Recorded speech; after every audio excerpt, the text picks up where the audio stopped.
Sayın Dinç buyurun. Bismillahirrahmanirrahim. Şeyh Said Efendi büyük bir İslam alimi, kamil bir mürşit ve halkının inanç, kimlik ve değerleri uğruna mücadele eden önemli bir önderdir.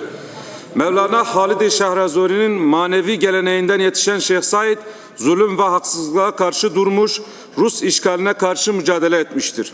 İstiklal mahkemeleri tarafından idam edilen Şeyh Said ve dava arkadaşları aradan geçen uzun yıllara rağmen halkın hafızasında yaşamaya devam etmektedir. Şeyh Said ve arkadaşlarına yönelik iftira ve karalama politikaları sona erdirilmeli, yaşanan mağduriyetler için resmi özür dilenmeli ve mezar yerleri açıklanmalıdır. Atılacak bu adımlar Kürt-Türk kardeşliğinin pekişmesine katkı sağlayacaktır.